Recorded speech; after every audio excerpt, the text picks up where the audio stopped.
Cydganwn emyn rhif 554, gorfoleddwn Iesu mawr, am y dydd y torodd gwawr, bywyd newydd ddaeth i ni wedi conquest Calfari. Ac yn y blaen, emyn rhif 554.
O'r Efengyl yn ôl Iowan, y dawyn darlleniad hyn yma, yr unfed benod ar 20 a'r 40 adnod gyntaf. Ar ôl hyn, amlygodd Iesu ei hun unwaith eto i'w ddisgyblion ar lan môr Tiberias. A dyma sut y gwnaeth hynny. Yr oedd Seimon Pedr, a Thomas, a Elwyr Didymus, a Nathanael o Gana Galilea, a Meibion Sebedeis, a dau arall o'i ddisgyblion i gyd gyda'i gilydd. A dyma Seimon Pedr yn dweud wrth y lleill, rwy'n mynd i bysgota. Atebasan sef, rydym ninnau'n dod gyda thi. Eithant allan a mynd i'r cwch. Ond ni ddaliasant ddim y noson honno. Pan ddaeth y bore, safodd Iesu ar y lan, ond nid oedd y disgyblion yn gwybod mai Iesu ydoedd. Dyma Iesu felly'n gofyn iddynt, does gennych ddim pysgod y fechgyn? Nac oes, atebasant ef. Meddai yn tai wrthynt, bwriwch o'r rhwyd i'r ochr dde i'r cwch, ac fe gewch helfa. Gwnaethant felly.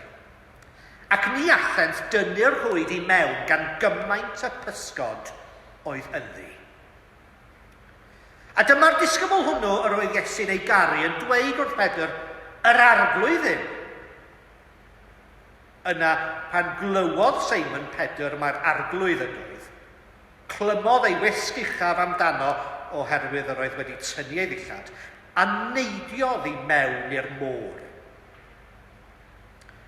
Daeth y disgyblion eraill yn y cwch gan lusgo'r rhwyd yn llawn o bysgod.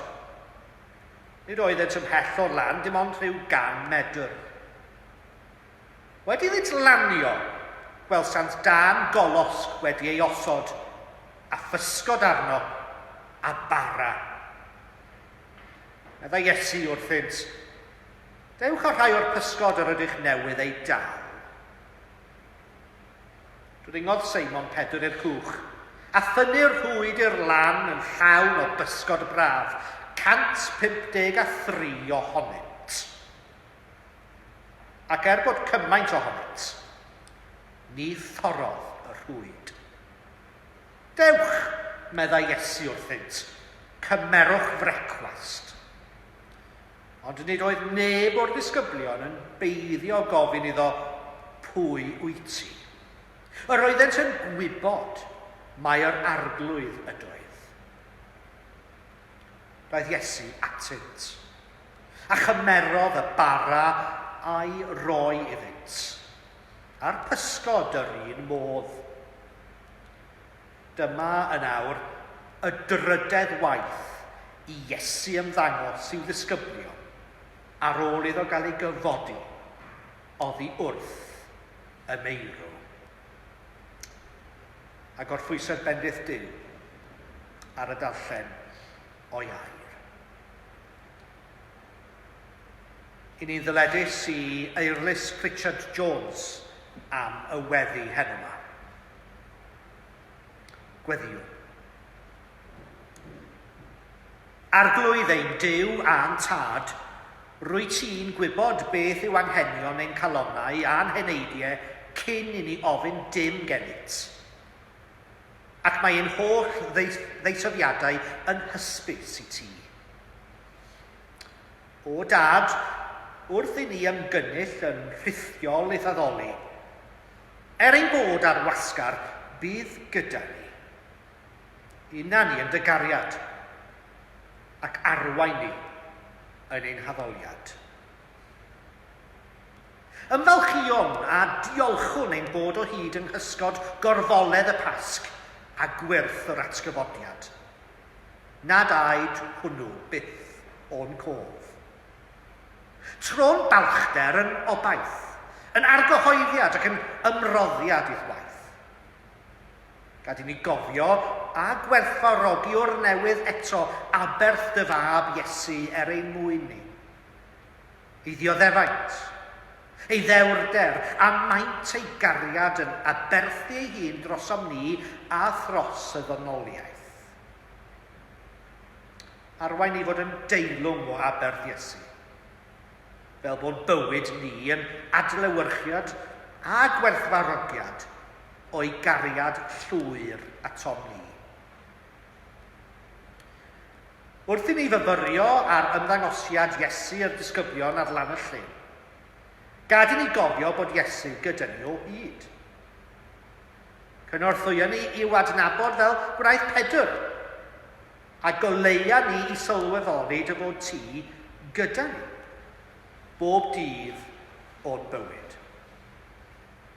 Arwain ni fyw yn deilwng ohonot ac i weithio i rannu dy gariad trwy garedigrwydd a chymwyn asgarwch ar bob cyfle a gam. Yn yr amserau rhyfedd, na welwyd ei tebyg, gweddiwn y byddu gyda phawb sy'n dioddef o'r feirws Covid-19. A bydd yn gynhaliaeth i bawb sy'n gofalu a gweithio drostynt. Y rhai hynny sydd wedi dal y feirws coronog ac sy'n glaf mewn ysbytai, bydd gyda nhw yn eu hofn a'i pryder. Y rhai sydd wedi colli anwyliaid yn sydyn drwy salwch y feirws, bydd gyda nhw yn ei galar anusgwyl a'i colled poenus. Y rhai sy'n gweini ar y cleifion, yn ddoctoriaid, nyrsys, a llu o bobl sy'n ymladd y clefyd mewn ysbytau ac mewn cartrefi henoed, bydd gyda nhw yn ei gwaith diflino a'i hymroddiad i les a gwellhad ei cleifion. Y rhai sy'n dioddef ar draws y byd lle nad oes adnoddau nac ysbytau digonol, na moddion i reoli eu poen, bydd gyda nhw yn ei dolir eu poen. Y gwleidyddion ac arweinwyr. Roeddynt ddoethineb ac arwain nhw i fod yn anhunanol a doeth yn eu penderfyniadau lles eu cymunedau a'i gwledydd. Diolch i ni ti am ymroddiad dilyn o pawb sy'n rhoi o'i gorau, rhai ar gost ei bywyd, i wella gofalu a chysuro'r cleifion lle bynnag y bod. Cofiwn mai Iesu yw ffisigwr mawr y byd, a gyfynwn i ti fod gyda phob un sy'n dioddef. Cysura nhw, lleddfau poen a gad iddynt deimlod y gariad di yn ofal a chysur yn ei dolir. Helpa ni weld sut y gallwn ni gysuro, gweini a gynorthwyo mewn unrhyw ffordd fach i wella gofid neu amgylchiadau rhywun all fod mewn angen. Byddiwn yn benodol am ein cyd-addolwyn yn Lesotho, lle mae ei hamgylchiadau'n llwm a'i hadnoddau'n anigonol, bydd gyda nhw, cadw nhw, ac arwain ni i'w cynorthwyo fel y gallwn. Goleuon ni hefyd i weld a gwerthfawrogi y pethau cadarnhaol yn ein sefyllfa. Diolch am y ffordd y gallwn fod gyda'n gilydd dros y wen, cyfathrebu ac yn cefnogi, yn rhannu ac yn awgrymu cymorth, yn estyn dy gariad di at ein gilydd drwy'n byd rhithiol. Diolchwn am fod yn gallu ddefnyddio'r we i gysylltu, i gynnwys ac i gofleidio pawb a ddymuno rannu ein cwmni yn enw Iesu Grist.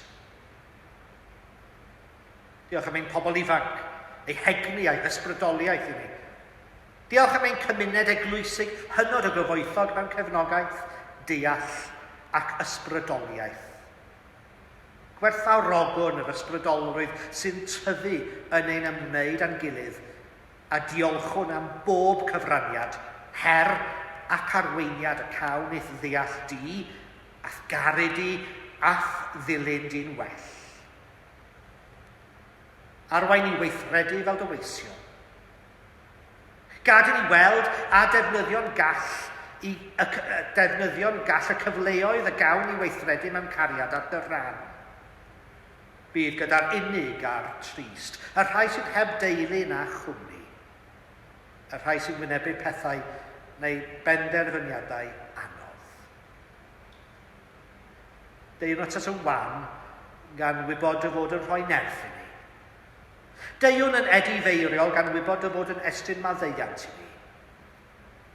Deiwn yn enw Iesu Grist gan wybod ei fod ef wedi agor ffordd ata ti. Amgylchyna ni ar ysbryd glân i ni gael ei nerthu a'n cynnal genynt. Amen.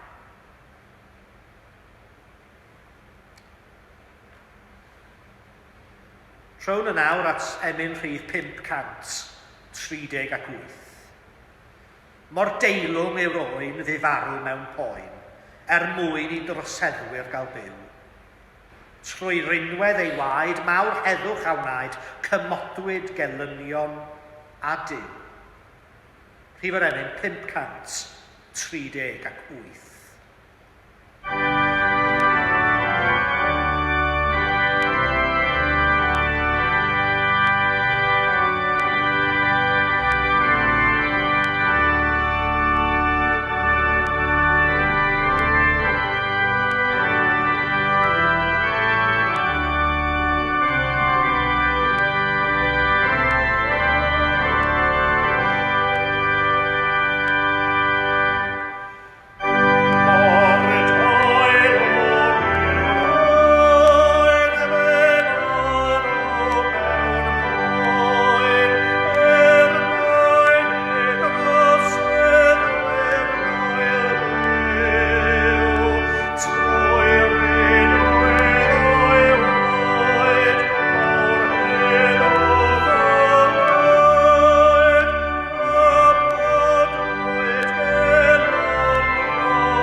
Dim ond Ioan sy'n cynnwys yr hanes yma am 7 o'r ddisgyblion yn mynd i bysgota ar lyn Tiberias. Neu roi'r enw arall arno llyn Galilea. A mae'r ffaith bod 7 yno yn ddiddorol gyda llaw. Un o'r pethau sy'n ddiddorol bobl ifanc yn y dosbarth Beiblaidd yw'r defnydd o rifau amrywiol yn y Beibl. Cymaint felly Hugh Matthews baratoi taflen ar ein cyfer i esbonio ystyr y rhifau amrywiol. Ac wrth ystyried y rhif 7, dywed Hugh perffeithrwydd ysbrydol a chyflawnder. Aw Ioan felly yn ceisio awgrymum mae'r disgyblion perffaith sy'n bysgota fan hyn. Mae'n anhebyg. Rhaid digon Simpson oedd disgyblion yr Iesu, a ninnau hefyd, gweitha'r modd. Diolchwn mae un sy'n derbyn ac yn caru'r Iesu, beth bynnag ein gwendidau. Fel y dywed Eliza Evans yn ei chyfeithiad o emyn Charlotte Elliott, do fel yr wyf, ni thal parhau geisio cuddio unrhyw fai, ond gwaed y groes all fy nglanhau, rwy'n dod o'n Duw, rwy'n dod. Peth da yw sylweddoli ein diffygion am beiau, ond camil gwell yw sylweddoli bod Duw yn ein caru ac yn ein derbyn. Am ychydig hen yma, hoffwn gynnig 3 phen i'r myfyrdod. Ac yn gyntaf, penderfyniad Pedr. Penderfyniad Pedr oedd hi i fynd i bysgota. A dilyniodd 6 o'i gyfeillion ei awgrym. Ble oedd y 4 arall, does neb yn gwybod. A Pedr, wrth gwrs, yn gymeriad amlwg iawn yn y Testament Newydd. Ar ôl Iesu, Pedr caiff ei enwi yn amlach nag unrhyw un arall yn y Testament. 210 o weithiau. A phe baich am roi'r disgyblion mewn rhyw fath o drefn pwysigrwydd, bydde Pedr yn un o'r rhai gwagos at y brig.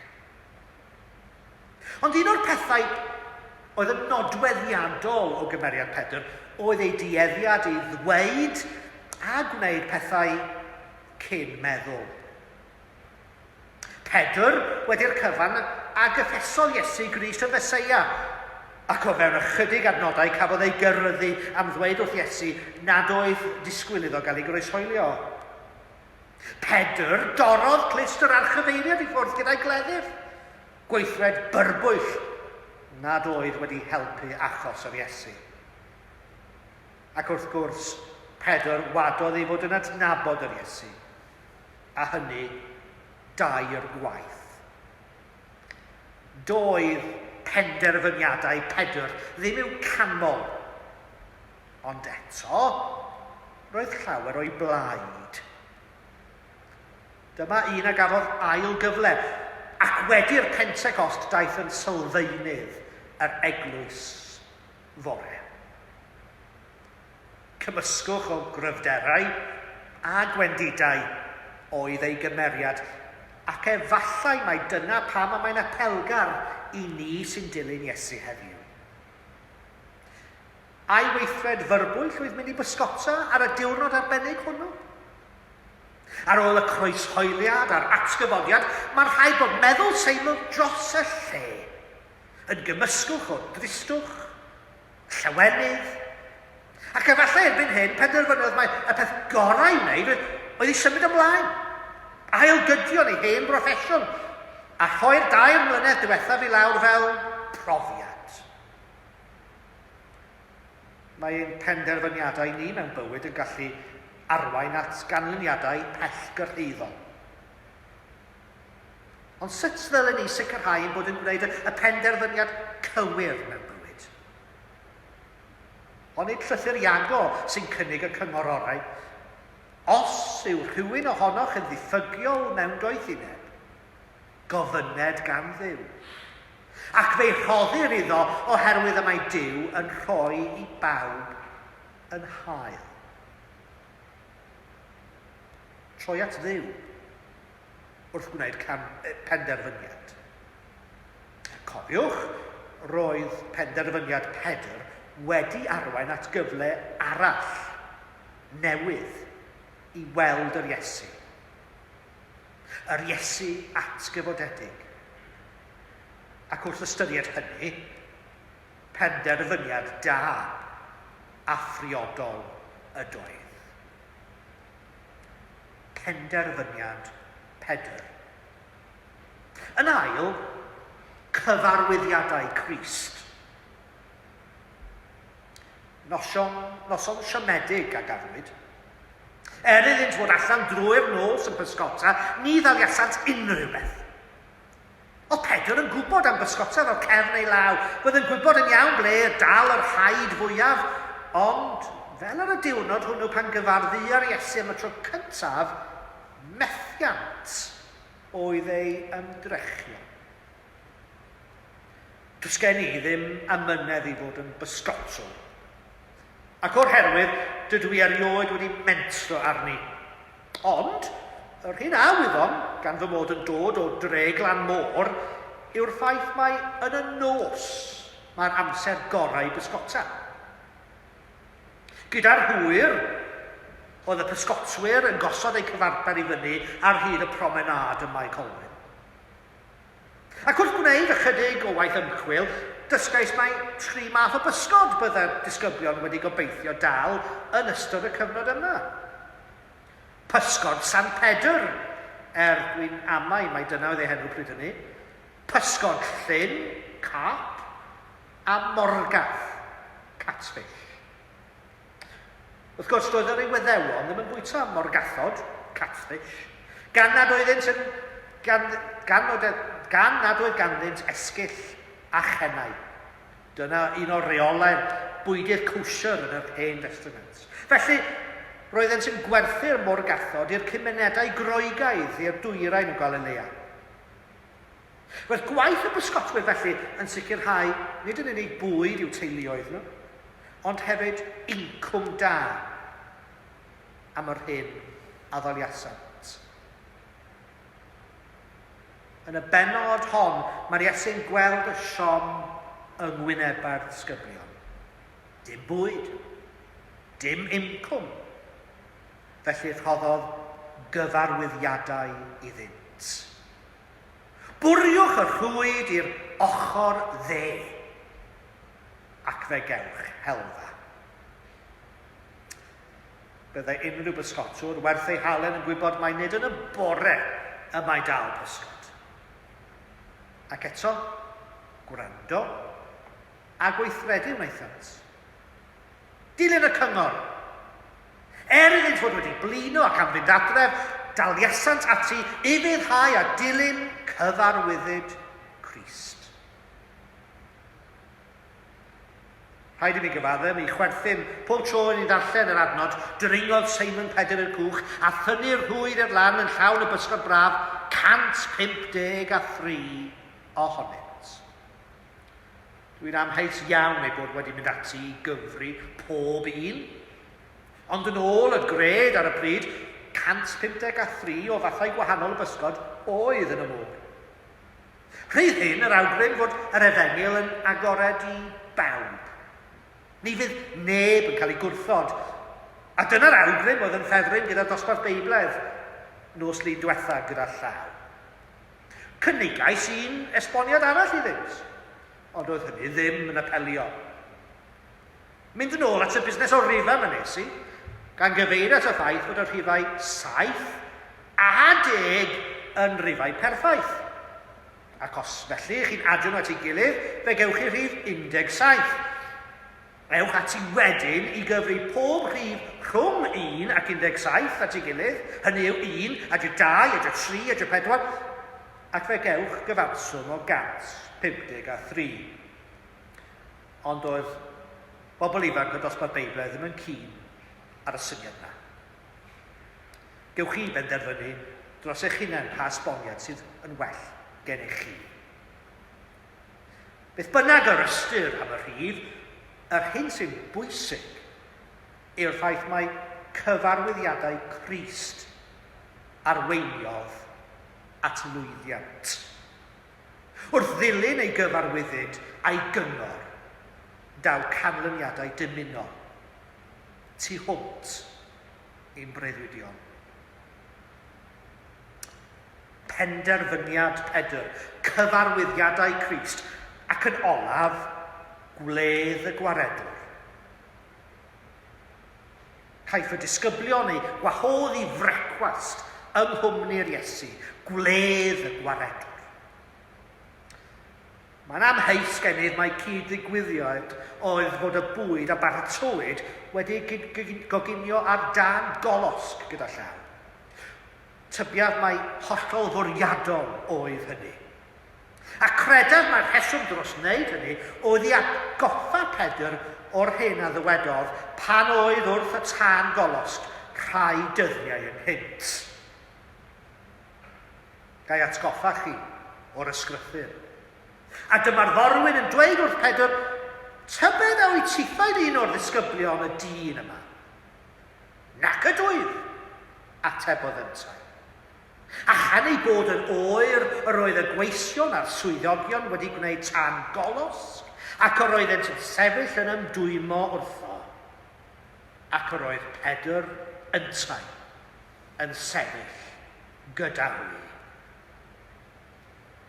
Mae ambell i arogl yn agor rhyw atgof neu gilydd, onid yw.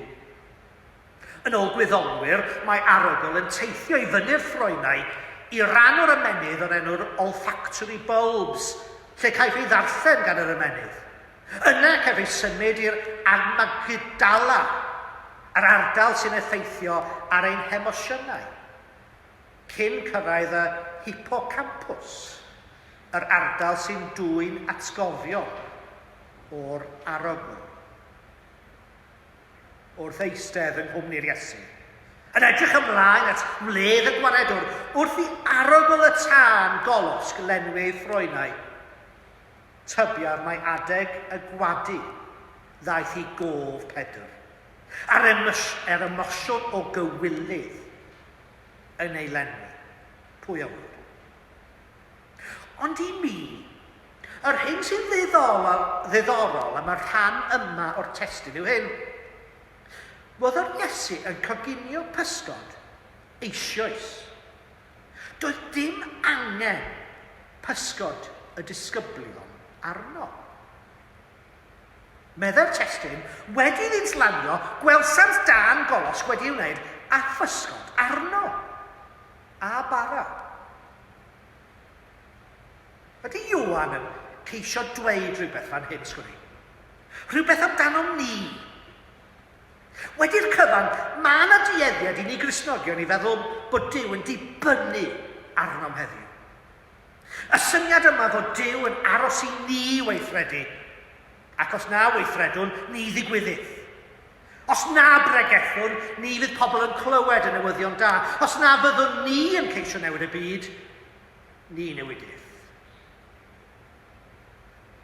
Dwi'n un sy'n pwyso'n drwm ar esboniadau'r esgob Tom Wright wrth ddarllen yr ysgrythurau.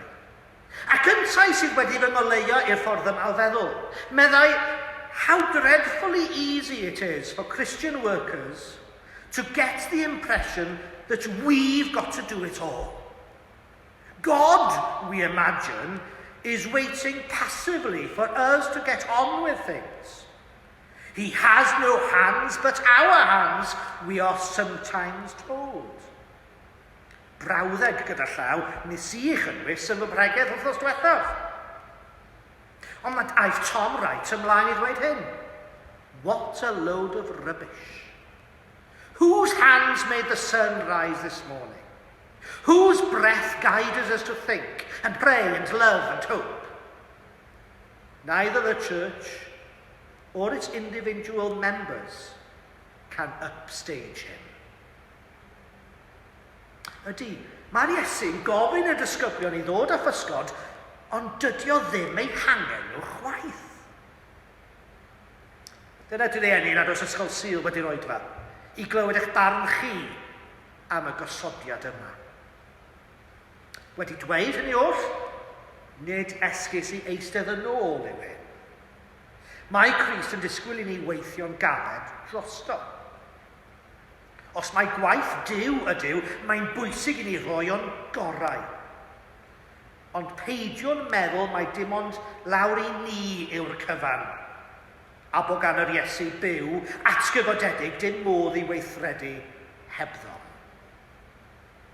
Eistedd allan trwy amgylch y tân yng nghwmlu'r Iesu, gan swpera ar ychydig o ddara a physgod. Swper yr arglwydd, gwledd y gwaredwr. A dyna'r fraint sy'n dod i ni pan fyddwn ni'n torri bara ac yn rhannu'r gwin mewn Oedfa Gymyn. Ac wrth eistedd yno, sylweddolodd y disgyblion rhywbeth o bwys. Doedden nhw ddim yn gallu pysgota heb gymorth yr Iesu. Ac eto, roedd yr Iesu'n gallu ei bwydo heb ddibynnu ar ei cymorth nhw. Penderfyniad 4. Cyfarwyddiadau Crist. Gwledd y gwaredwr. Boed i ni wneud penderfyniadau doeth mewn bywyd. Fel y dywed llyfr y salmau, hyfforddaf di a ddysgu'r y ffordd a gymeru. Fe gadwaf yng ngolwg arnat. Boed i ni ddilyn cyfarwyddiadau Crist gan gofio iddo ddweud, os cadwch fy ngorchmynion, fe arhoswch yn fy nghariad.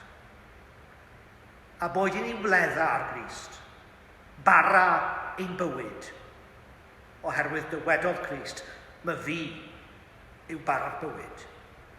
Ni bydd eisiau bwyd byth ar y sawl sy'n dod ata fi. Mwyn i enw. Amen.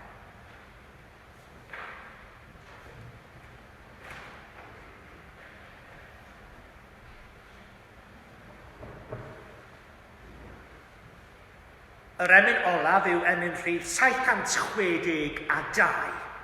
762. Am fod fy Iesu'n dduw, byw hefyd fydd ei saint. Gorfod dioddef coen a briw mawr yw ei braint. Bydd melys glanio draw, no bod o don i don, ac mir o ffarwel maes o law, i'r ddeiar hon. 762.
Gras ein harglwydd Iesu Grist a chariad Duw a chymdeithas yr ysbryd glân a byddai gyda ni o'r awr hyd yn oes oesoedd. Amen.